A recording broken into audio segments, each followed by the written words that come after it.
What up, y'all? It's Mr. Downtown Ray Melo. You're listening to the Entertainment Report on iHeartRadio, live from Dubai for Tuesday, May 28th, 2019. Learning some major stories and trends going on in the world of entertainment and beyond. You can follow the show on Facebook, Twitter, or Instagram. Facebook.com/The Entertainment Report with Ray Melo. That's RAYMELO. On Twitter at The Enter Report, or on Instagram at The Entertainment Report. You can listen to the show anytime you want on iHeartRadio. Just go to iHeart.com or your iHeart phone app. Search for The Entertainment Report, and it'll take you to the page. I hope everyone had a great Memorial Day weekend. Parasite won the Palme d'Or at the Cannes Film Festival in France on Saturday. The Grand Prix went to Atlantics, helmed by Mati Diop, and Céline Sciamma won the Best Screenplay honor for Portrait of a Lady on Fire. Jean-Pierre-Luc Dardenne shared the Best Director prize for Young Ahmed, Variety said. Antonio Banderas was voted Best Actor for Pain and Glory, and the Best Actress prize was bestowed on Emily Beecham for Little Joe. The Hollywood Reporter says there was a tie for the jury prize with Les Miserables and Barcoulou. Meanwhile, Netflix has announced it has acquired the worldwide rights to Atlantics and I Lost My Body, which recently screened at the Cannes Film Festival. Written and directed by Mati Diop, Atlantics won the Grand Prix at the French Festival on Saturday. The ensemble includes Mama Sain, Amadou Mabo, Imbriam Tarigi, Nicole Sagogo, Amina Kane, Marmira Gassama, Kuma Dieng, Ibrahim Mabe, and Dayanko Semembe. The synopsis for Netflix says, Ada, 17, is in love with Soliam, a young construction worker, but she has been promised to another man. One night, Soliam and his co-workers leave the country by sea in hopes of a better future. Several days later, a fire ruins Ida's wedding, and a mysterious fever starts to spread. Little does Ada know that Solomon has returned. Jeremy Chaplin, who co-wrote and directed I Lost My Body. The movie stars Hakeem Fares, Victoria Dubois, and Patrick Diaz-Acousimo. The synopsis reads, a cut-off hand escapes from a dissection lab with one crucial goal, to get back to its body. As it scrambles through the pitfalls of Paris, it remembers its life with the young man it was once attached to, until they meet Gabrielle. Netflix's 2019 Best Picture Oscar contender Roma was premiered at the Venice Film Festival last year. It went on to win the streaming service its first 3 Oscars, including Best Foreign Language Film. The follow-up to the 2018 monster movie A Quiet Place is set to open in theaters on March 20th, 2020. Actor, writer, and director John Krasinski confirmed in February that he's working on the sequel, which, like the original film, will star his wife, actress Emily Blunt. Paramount Pictures initially planned a May 15th, 2020 theatrical release for A Quiet Place 2, but recently moved up the opening date, movie web said. Variety, which also reported the date change, says Magnificent Simmons and Noah Jupe are returning for the sequel alongside Blunt. Cillian Murphy is set to co-star. The thriller follows an isolated family as they try to survive in post-apocalyptic upstate New York, where giant blind creatures with super-sensitive hearing wait to devour anything that's sensed. Krasinski's patriarch character was killed in the first film. Anna Kendrick has signed on to star in and executive produce a new anthology series titled Love Life that will appear on Warner Media's upcoming streaming service. Love Life will follow the love story of a different protagonist each season, with each episode detailing a different relationship. Kendrick will be joined by executive producer Paul Feig, who directed Kendrick in 2018's comedy drama A Simple Favor. The first season will contain 10 half-hour episodes. The series was created by Sam Boyd, who is also directing. Lionsgate Television is producing, with Jesse Henderson, Bridget Bidart, and Dan Magnanet, and are serving also as executive producers.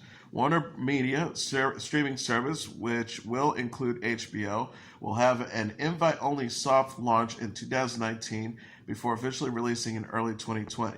Kendrick is best known for starring in the Pitch Perfect series and is also set to star in the new animated series on Face Watch alongside Zac Efron.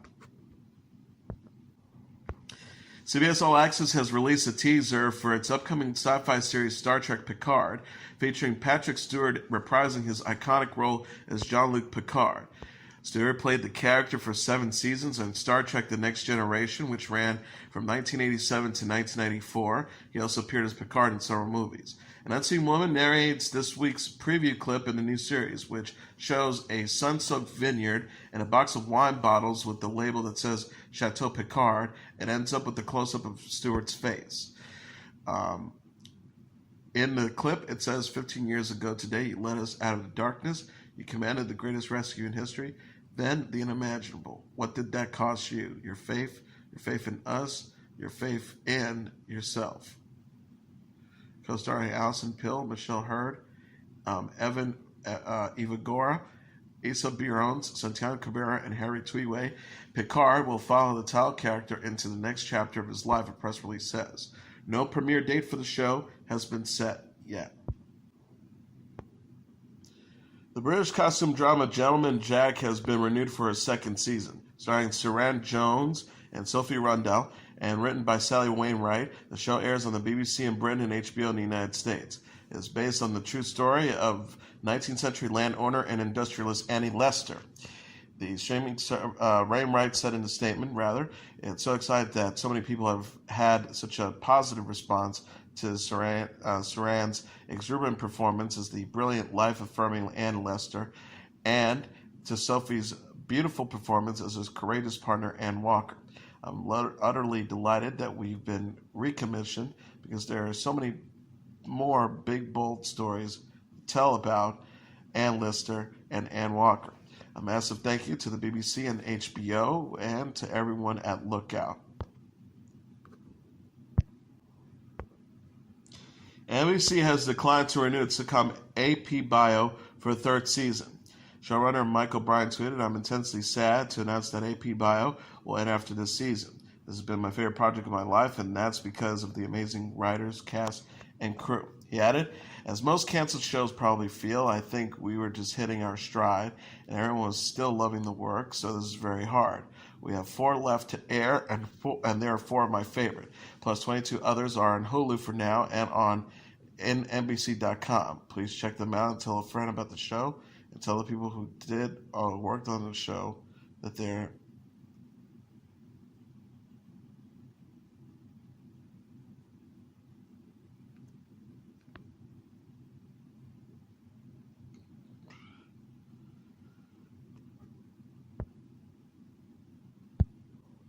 check them out and tell a friend about the show and tell the people who work on it that they did a good job. The show stars Glenn Howerton as a disgraced Harvard philosophy scholar who returned to his hometown of Toledo, Ohio to work as a high school advanced placement biology teacher.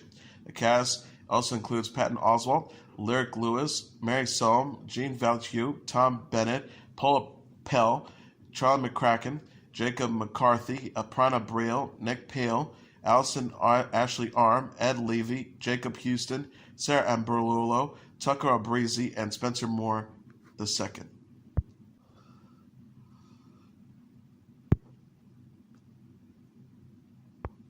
Nick Jr. has released a teaser for its Blue's Clues reboot, which is scheduled to debut in November.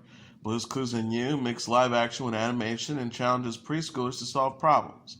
The 70-second preview introduces enthusiast news host Josh Dela Cruz and shows him singing and dancing alongside the original show's public characters Blue and Magenta, as well as Tiki Tok, Slippery Soap, Shovel, and Pale, Mr. Salt, Mrs. Pepper, and Paprika.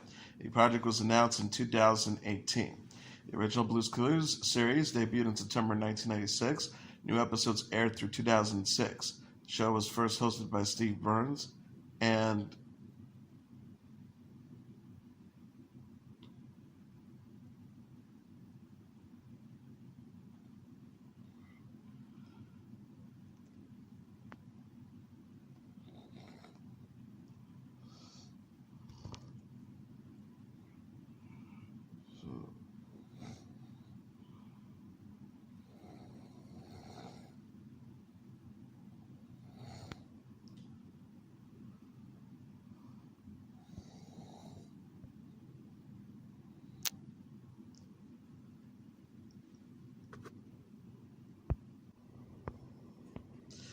Actress Kate Mara announced via Instagram Monday that she gave birth to her first child earlier this month. Mara, who's 36, captioned a photo of her daughter's tiny toes. "We had a baby a couple weeks ago. Here are her feet." Mara and her husband, 33-year-old actor Jamie Bell, announced the pregnancy in February. They co-starred in 2015's Fantastic Four and have been married since 2012. The Big Bang Theory alum Johnny Galecki learned this weekend that his pregnant girlfriend, Alana Mayer, is expecting a boy. Galecki, 43, captioned a photo of Mayer, 21, standing over him and kissing his lips as he kneels.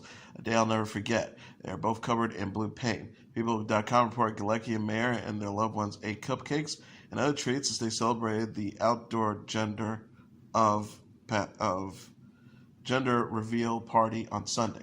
The couple announced earlier this month that they are expecting their first child, but did not say if it would be a boy or girl. Reality television personality Joanna Krupa announced on Instagram this week that she is pregnant with her first child. Krupa captioned a photo of her smiling, holding up a pregnancy test with a positive sign. "Hi guys, just want to share this amazing news with everyone. Hubby and Nunez 451 and I are beyond excited about this new chapter in our lives. Can't wait to meet this little one." Krupa is known for her work on The Housewives of Miami, Dancing with the Stars, and Top Model. She married businessman Douglas Nunez in her native Poland last summer.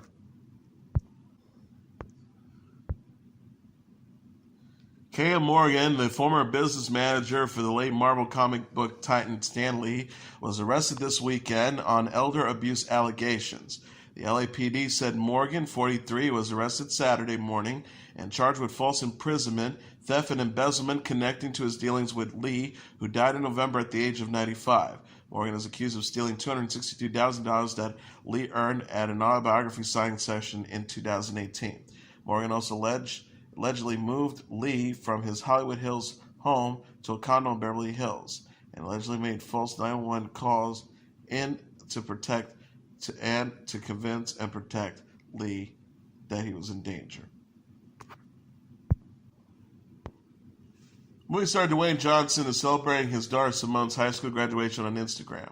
The 47-year-old actor captioned a photo of him standing with his oldest child, who is wearing a blue graduation gown and holding a mortarboard hat with Captain America's shield embezzled on it. And then your babies graduate. "Very proud of my first daughter graduating high school, kicking ass, and now NYU bound. I love you, and one day you'll stop pulling away from my beastly arms and kisses." Simone Garcia Johnson, 17, is the only child of Johnson and his ex-wife, Danny Garcia. She is a model who served as a Golden Globe ambassador at the 2018 Golden Globes. Johnson also has two baby daughters with his longtime girlfriend, Laura Haitian.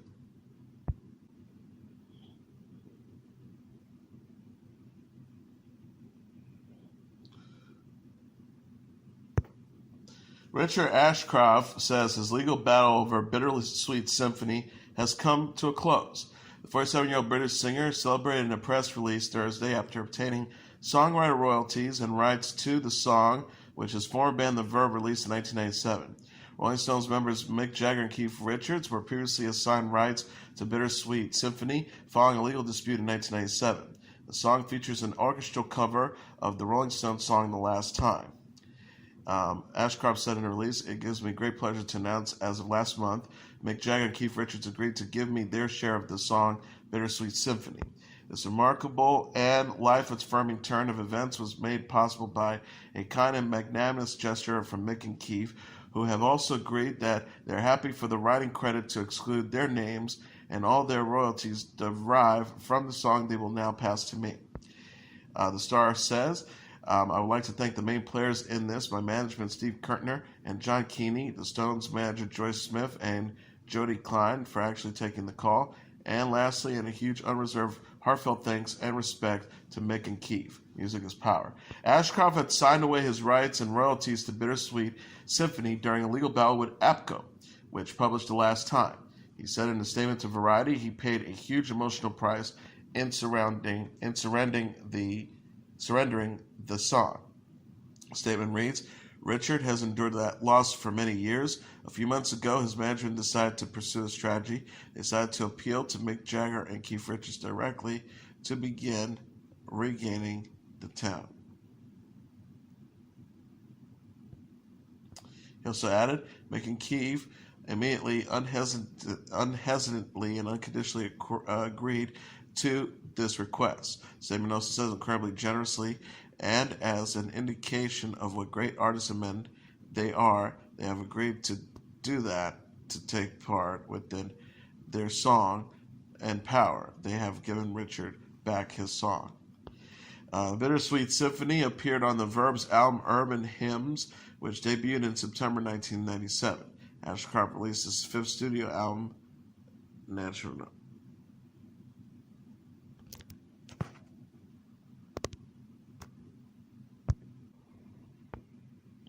The live-action adaptation of Disney's classic cartoon Aladdin is the number one movie in North America this weekend, earning $86.1 million in receipts. BoxOfficeMojo.com announced Sunday.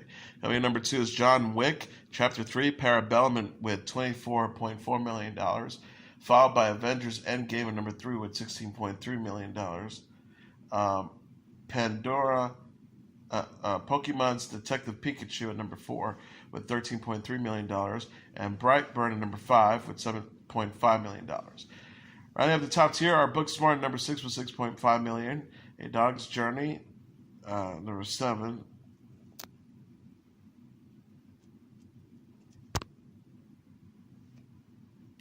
A Dog's Journey at number 7 with $4 million, The Hustle at number 8 with $3.8 million, The Intruder number 9 with $2.3 million, and Long Shot number 10 with $1.6 million. And that is your entertainment report for Tuesday, May 28th, 2019. I'm your host, Mr. Downtown Ring Melo. I'll be back tomorrow to deliver some major stories and trends going on in the world of entertainment and beyond. You can follow the show on Facebook, Twitter, or Instagram. Follow this. On Twitter at The Enter Report, or on Instagram at The Entertainment Report.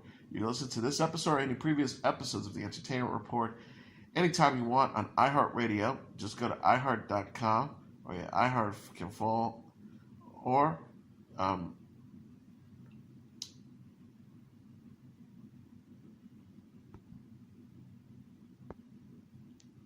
search for The Entertainment Report, and it'll take you to the page. Good night, and God bless you all.